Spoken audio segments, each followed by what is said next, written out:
Bienvenue, chers créateurs de réalité. Ici William, et aujourd'hui, je veux parler en profondeur du principe de donner pour recevoir. J'en ai parlé un peu dans d'autres vidéos, mais aujourd'hui, je veux aborder l'aspect plus métaphysique en profondeur du principe de donner et recevoir. Je coachais une personne cette semaine, un entrepreneur, qui m'est venu avec une question. Il m'a dit « William, il y a quelqu'un, un de mes partenaires, qui me doit de l'argent. Il me doit beaucoup d'argent. Et il dit qu'il va me payer. Ça fait un bout qu'il dit qu'il va me payer, mais il ne m'a pas encore payé. Là, j'ai des raisons de croire que cette personne-là, en ce moment, a l'argent pour me payer. Mais elle ne me paye pas. Il m'a demandé c'est quoi notre pouvoir par rapport à quelqu'un d'autre? Qu'est-ce que je peux faire pour me faire payer? Et bien entendu, je lui ai dit, tu connais déjà les principes. Tu peux visualiser cette personne-là comme t'ayant déjà payé. Tu peux faire des affirmations, des incantations pour assumer, faire croire que cette personne-là t'a déjà payé. Tu peux vivre dans la faim pour accélérer le paiement. Mais si ça ne fonctionne toujours pas, c'est parce qu'il y a une raison importante. Et je lui ai même dit de regarder cette raison-là en premier, avant même de commencer à faire ces exercices-là. Je lui ai dit, est-ce que toi, en ce moment dans ta vie, tu dois de l'argent à quelqu'un? Ou à plusieurs personnes? Et si oui, quand tu te fais payer, quand tu reçois un salaire ou que tu reçois de l'argent de ton entreprise, est-ce que tu priorises tes créanciers en premier? Est-ce que tu priorises de payer en partie ces personnes-là en premier? Et si tu ne fais pas ça, pourquoi est-ce que les autres le feraient dans ta réalité?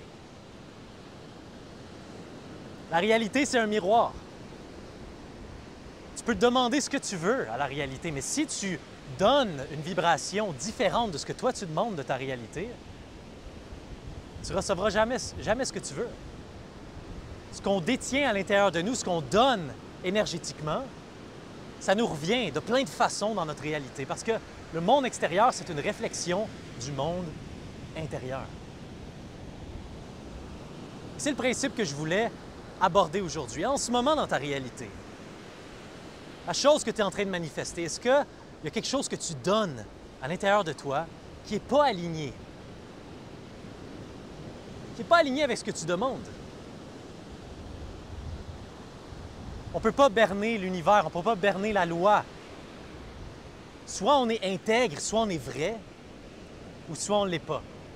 Et le miroir de la réalité va toujours refléter parfaitement la vibration qu'on donne.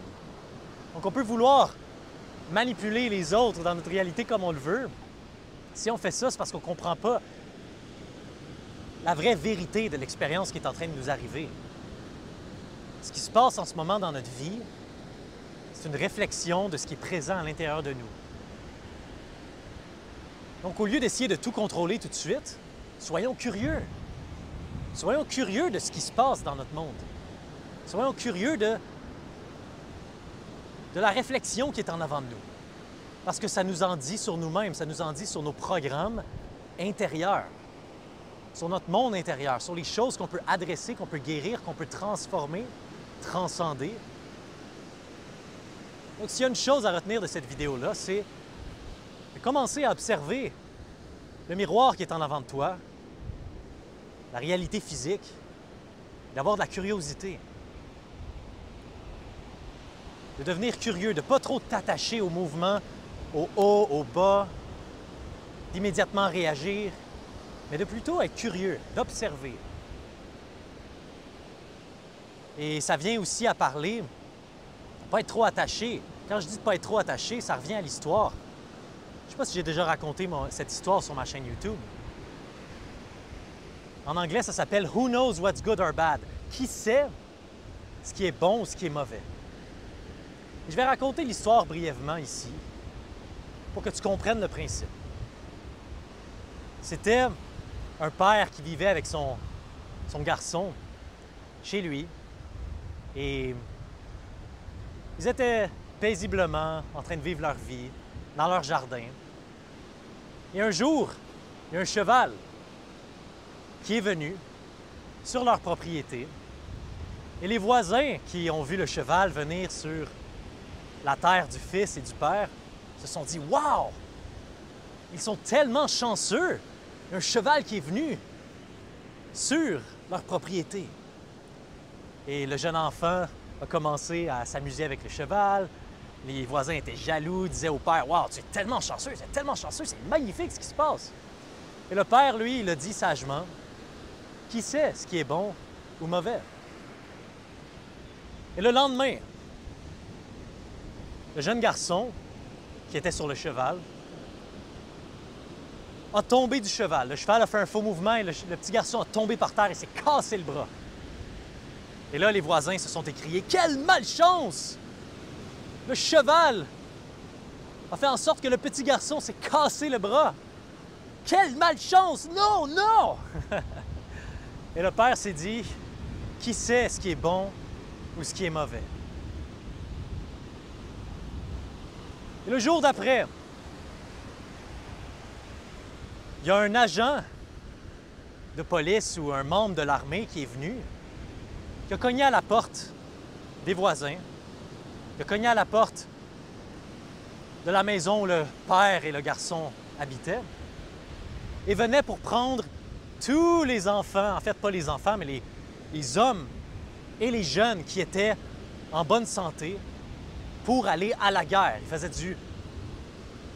Il allait recruter des gens qui étaient prêts pour se battre, qui étaient en mesure de se battre. Et bien entendu, le jeune garçon, ou le jeune homme plutôt, qui avait un bras cassé, n'a pas pu aller à la guerre. Et les voisins se sont écriés « Mais quelle chance! Quelle chance vous avez! Quelle chance! » Et le père, encore une fois, s'est dit « Qui sait ce qui est bon ou mauvais? » C'est une attitude que je vous invite à avoir, que je t'invite à avoir dans ta réalité lorsqu'il y a quelque chose de mauvais qui se passe. Je ne sais pas encore ce que ma réalité me réserve, mais je sais que l'univers conspire pour mon bien. Je sais que la source conspire pour mon bien. Donc, je donne de l'énergie positive, je donne du bien. Je suis intègre avec ma réalité. Je suis intègre avec les autres. Et je fais confiance. Je fais confiance que mes intentions sont en train de se réaliser pour le meilleur. Et les choses négatives qui se passent, je sais que fort probablement, elles sont là pour m'enseigner quelque chose ou pour me diriger vers l'endroit où je veux aller. Donc, c'est une espèce d'attitude de détachement et de curiosité, d'observation.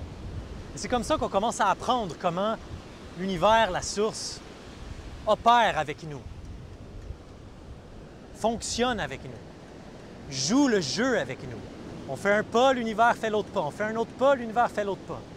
C'est comme la danse qui se passe, qu'on commence à apprendre. Donc, ça commence par l'observation, par ne pas être trop attaché par ce qui se passe autour de nous et par donner ce qu'on veut recevoir d'une façon honnête, d'une façon intègre, parce que l'univers, le miroir, ne fait que refléter ton monde intérieur. Je te remercie, cher créateur, et on se voit à la prochaine vidéo.